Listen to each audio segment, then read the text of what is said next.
हमारे साथ श्री रघुनाथ, तो किस बात की चिंता। शरण में रख दिया जब मात, तो किस बात की चिंता। किया करते हो तुम दिन रात, ये बिन बात की चिंता। तेरे मालिक को होती है तेरी हर बात की चिंता। जय श्री राम। आज हम बात करने वाले हैं श्री रामचरितमानस में किष्किंधा कांड के ऐसे प्रसंग के बारे में जिसमें सीता जी को हर के ले जाता है रावण और उनकी खोज करने के लिए भेजी जाती है वानर सेना। आइए बात करते हैं। जैसा कि आप सभी जानते हैं, सीता जी को छल से हर के ले जाता है रावण और सीता जी के दोनों भाई खोज करते करते किष्किंधा राज्य पहुंचते हैं। किष्किंधा राज्य पहुंचने पर उनकी मित्रता होती है वानरों के राजा राजा सुग्रीव से, जो कि सीता जी की खोज करने में उनकी सहायता करते हैं।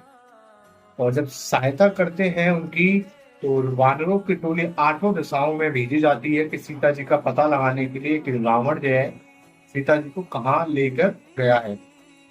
तो एक टुकड़ी जो भेजी जाती है वानरों की, वो दक्षिण की ओर भेजी जाती है, जिसमें रीछपति जामवंत होते हैं, पालीपुत्र अंगद और पवन पुत्र हनुमान जी। ये खोज करते करते जब पहुंचते हैं, समुद्र किनारे तक पहुंच जाते हैं, तो इन्हें एक गिद्ध जिसका नाम था संपाति, वह बताते हैं कि रावण उनकी सीता माँ को कहाँ लेकर गया है। तब उनमें ये बात बड़ी दुविधा करती है कि कैसे पता लगाएं, कैसे समुद्र के पार जाया जाए सीता जी की खोज करने के लिए, पता लगाने के लिए कि वो कहाँ है, किस हालत में है, कैसी है। तो ये सब बैठ के सब दुविधा में पड़े हुए हैं कि कौन जाएगा सात समुद्र पार। तो क्योंकि 100 कोसों का, आप जानते हैं, 100 योजन जो समुद्र की दूरी थी, उसको कौन लागेगा। तो जैसे कि आप जानते हैं कि उसमें जामवंत जी काफी वृद्ध हैं और अंगद कहते हैं इस बात को कि मैं जाता हूँ पर लौटने में मुझे संशय है। तो इन चीजों को हम चौपाइयों के माध्यम से जो किष्किंधा कांड में रचित हैं, जो तुलसीदास जी द्वारा रचित है, उनके बारे में हम चौपाइयों के माध्यम से बात करेंगे। तो आइए प्रारंभ करते हैं। लेकर प्रभु का नाम, बोल सियापति रामचंद्र भगवान की जय। तो चौपाई प्रारंभ करता हूं मैं। अंगद कहीं जाऊं मैं पारा, जिये संशय कुछ फिर दीवारा। अंगद कहते हैं कि मैं पार तो चला जाऊंगा, मगर मुझे वापस आने में कुछ संदेह है। जामवंत कहे तुम सब लायक, पटी है कि मैं सब ही कर नायक।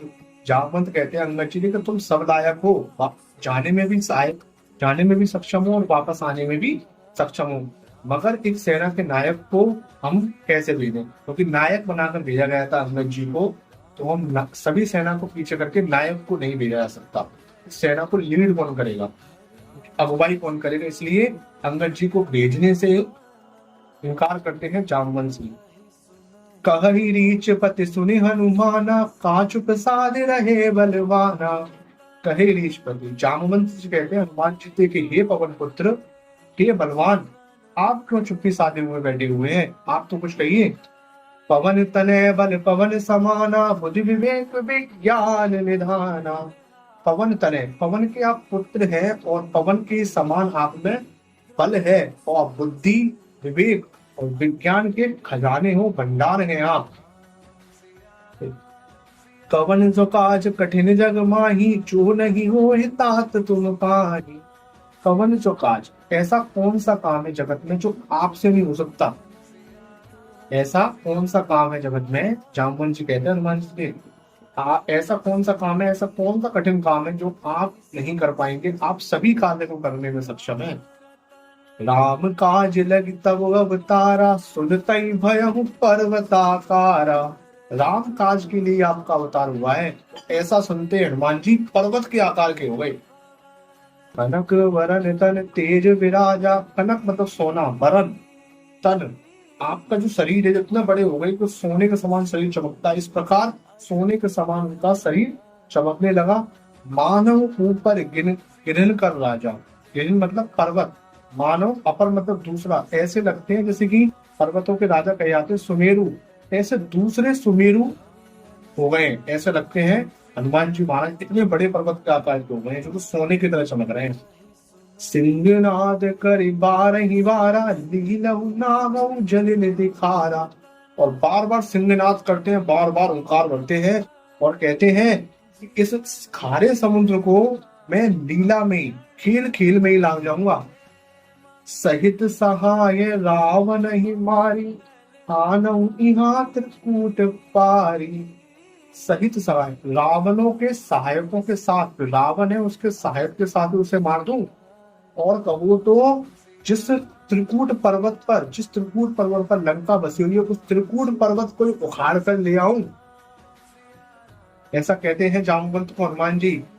और देखो कितने विनम्र है हनुमान जी, उसके बाद कहते हैं जामवंत से कि जामवंत मैं पूछहु तो ही, उचित सिखावन दीजो मोही। इतना सब कुछ कहने के बाद में बड़ी विनम्र थे, बड़ी विनम्रता से जामवंत के आगे शीश नवाकर कहते हैं हनुमान जी के, जामवंत जी मैं आपसे पूछता हूँ, आप मुझे उचित सलाह दो कि मुझे क्या करना चाहिए जाकर। तब जामवंत जी कहते हैं, इतना करहु तात तुम जानी, सीता ही देख कहो सुदिलाई। इतना करो बस तुम जाकर, ए भाई तुम इतना करो जाकर कि सीता जी को देखकर वो कैसी है, वो कहाँ है, उनकी सुध लाके और श्री रामचंद्र भगवान को बता दो। इतना करना है आपको बस। तब निज बुल भुजबल राजीव नैना, कौतुक लागी संग कपि सेना। तो अपने उसके बाद जब आप उनको खबर दे देंगे श्री रामचंद्र भगवान को, वो अपने पराक्रम से, अपने बाहुबल से, और राजीव नैना का अर्थ है यहाँ पर श्री रामचंद्र, कमल रूपी नैन है जिनके, तो कौन है, श्री रामचंद्र भगवान है वो। तो आप ऐसा करेंगे तो वो अपने पराक्रम से, अपने बाहुबल से, कौतुक खील खील में ही, कौतुक मतलब खील खील में, और संग कपि सेना, सेना को साथ लगा खील खील में राक्षसों का संहार करके और वापस लौट आएंगे। इसके बाद आता है एक छंद, और छंद के बाद ही प्रारंभ हो जाता है सुंदर कांड। तो आज हमने किष्किंधा के अंतिम कुछ चौपाइयों के बारे में बात की, और आगे ही हम ऐसे बात करेंगे, सुंदरकांड के भी बारे में बात करेंगे। ऐसे ही कुछ कुछ चौपाइयों, कुछ दोहों, कुछ श्लोकों को लेकर बात करेंगे। तो आगे बात करते हैं नेक्स्ट वीडियो में, अगली वीडियो में बात करेंगे। तो कहते हैं जय श्री राम।